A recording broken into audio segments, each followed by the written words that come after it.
What's actually happening in the Middle East right now? Did Iran really launch hundreds of missiles and drones toward Israel? And is this just another round of noise or something much bigger? Let's break it down. No visuals, no fluff, just facts, story, and a little real talk. So here's the situation. Tensions between Iran and Israel aren't new. This has been brewing for decades. But in April 2024, something changed. For the first time in years, Iran responded directly to an Israeli airstrike, not through a proxy group or militia, but with its own arsenal. They launched over 300 drones and missiles toward Israeli territory. Now, most of those were intercepted, but that's not the point. The point is that this was Iran going public. Instead of working behind the scenes, they made their move on the front page. It was a reaction to an earlier Israeli strike that reportedly took out several senior Iranian officials in Syria.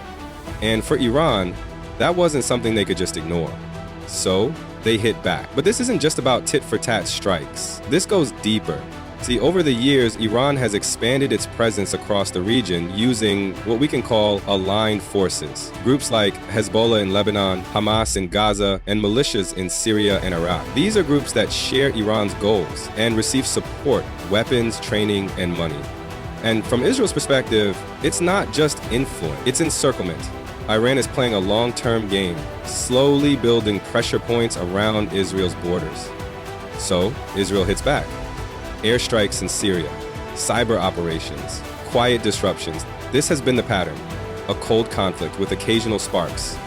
But then there's the nuclear issue, and that's where things really get serious. Iran has been enriching uranium for years. They claim it's for peaceful purposes, but there's always been skepticism, especially from Israel. Israeli leadership has made it clear they will not allow Iran to develop nuclear weapons. It's not just a line in the sand, it's policy. Because from their view, a nuclear-capable Iran combined with its influence over regional groups is a serious threat. And honestly, whether you agree or not, it's easy to see why people are worried. It's not just about weapons. It's about what happens when you give someone more leverage in a region that's already tense. And let's not forget, Iran has supported armed groups in Syria, Lebanon, Yemen, Iraq, and they've been very open about wanting to challenge Israel's presence and influence. So when Iran moves toward nuclear capability and at the same time directly strikes Israel, that's a big shift. Now, the United States, European countries, Gulf nations, they're all watching this carefully. Nobody wants a full-scale war. But everyone's also aware that one wrong move, one escalation too far, could trigger something massive. And that's why this moment matters, because what we're seeing isn't just about Iran and Israel. It's about power, influence, deterrence, and the future of the region. So what happens next? That's the big question. Both sides are testing each other. Neither wants to be the first to pull back. And in a region where misunderstandings can spiral quickly, the danger is always right under the surface. This is more than news.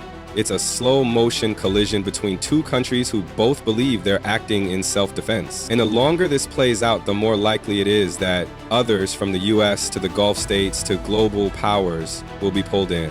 So, yeah, that's what's going on between Iran and Israel right now. And it's not just about the Middle East, it's about all of us.